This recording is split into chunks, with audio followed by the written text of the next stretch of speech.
हर व्यक्ति का सुख और दुख समाज के सुख दुख पर डिपेंड रहता है। यह एक त्रिकाल बाधित सत्य है, क्योंकि जो दूसरों के लिए जीता है वही असल में जीता है, बाकी सब तो मोह माया है। इस नरक तुल्य विश्व में किसी व्यक्ति को आप एक दिन के लिए भी थोड़ा सा आनंद दोगे ना, तो वही सत्य है, बाकी सब तो भ्रम है। जो लोग कमज़ोर है उनका स्थान इस विश्व में नहीं और परलोक में भी नहीं।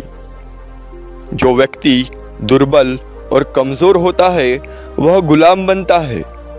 हमारे सारे शारीरिक, मानसिक और आध्यात्मिक दुखों का कारण दुर्बलता ही है।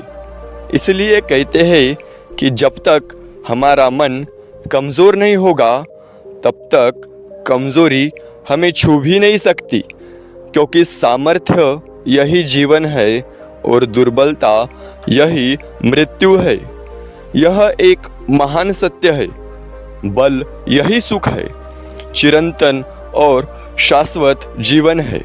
दुर्बलता मतलब दुख, दुर्बलता मतलब मृत्यु है। कभी कोई शिकारी जब शिकार करने जाता है ना, तो खरगोश वहाँ से डरकर भाग जाता है। उसी तरह हम इस समाज में जी रहे हैं और अपने आप को सुरक्षित समझ रहे हैं। देखो, पूरा विश्व ऐसे ही चल रहा है। स्वामी विवेकानंद जी की एक बात है। जब वह काशी में थे, एक बार वो एक रास्ते से गुजर रहे थे। रास्ते के एक तरफ एक लंबी दीवार थी और दूसरी तरफ पानी से भरा एक तालाब था। तभी अचानक काशी के वह बंदर, जो कि बहुत ही नटखट थे, स्वामी जी के पीछे पड़ गए। जैसे जैसे स्वामी जी भाग रहे थे वैसे वैसे वह बंदर तेज भाग रहे थे।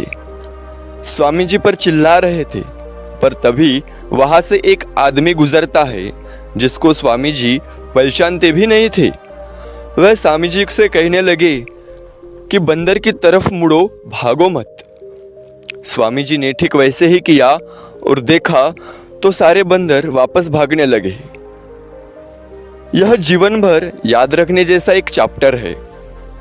जिन चीज़ों से हम डरते हैं उनकी तरफ अगर हम मुंह फेरेंगे ना, तो वह निश्चित ही बंदर की तरह हमारे जीवन की परेशानियों से भी भाग जाएगी।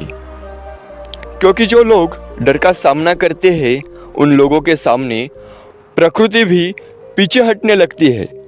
डरने वाले लोग कभी भी सफलता हासिल नहीं कर सकते। जीवन में हमें सबसे ज़्यादा ज़रूरत अगर किसी चीज़ की है तो वह है बल, क्योंकि जिसको हम पाप और दुख इस नाम से पहचानते हैं, इसका एक ही कारण है और वह है दुर्बलता।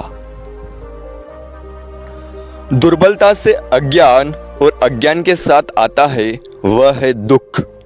इसीलिए देश के युवाओं से विनती है कि सामर्थ्य संपन्न बनो, अपना शरीर और मन दोनों मजबूत बनाओ।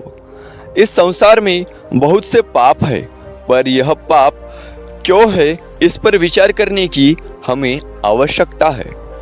बचपन से ही हमें सिखाया जाता है कि मैं पापी हूँ। ऐसे ही एजुकेशन से दिन ब दिन लोग ज़्यादा दुर्बल हो रहे हैं। बचपन से ही करुणात्मक, बलदायक, विधायक, रचनात्मक ऐसे उपयुक्त विचार बच्चों के मन में जाना चाहिए। ऐसे ही विचारों का प्रभाव खुद पर पड़ने दो।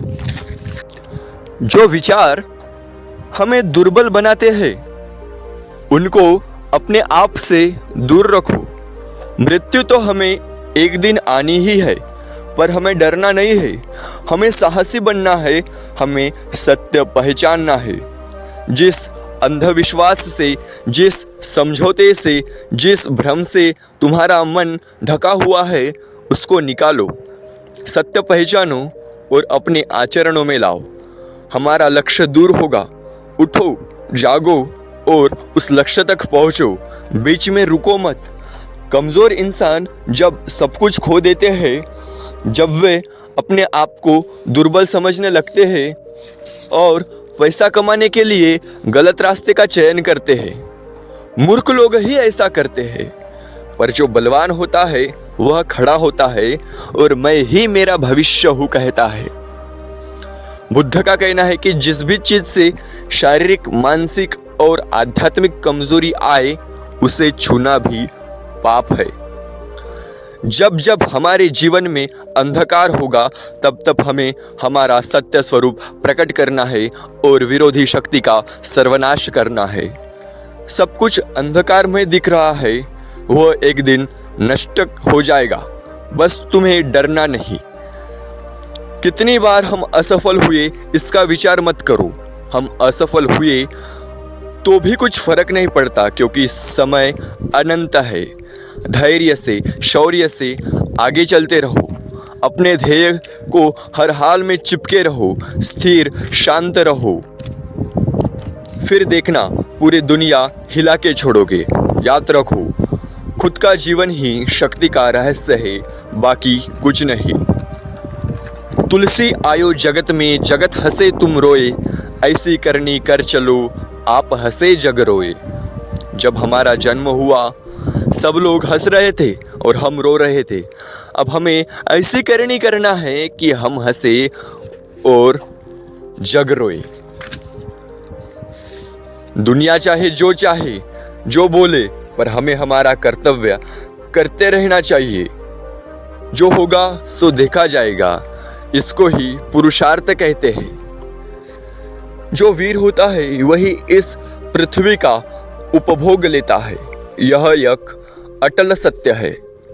आत्मविश्वास मानवों का सबसे ज्यादा कल्याण करता है। दुनिया के लोगों ने आत्मविश्वास के बल पर ही इतिहास रचा है। इसलिए खुद में आत्मविश्वास बनाए रखें और डर से ना डरे। नमो बुद्धाय, नमो बुद्धाय, नमो बुद्धाय, नमो बुद्धाय, नमो बुद्धाय।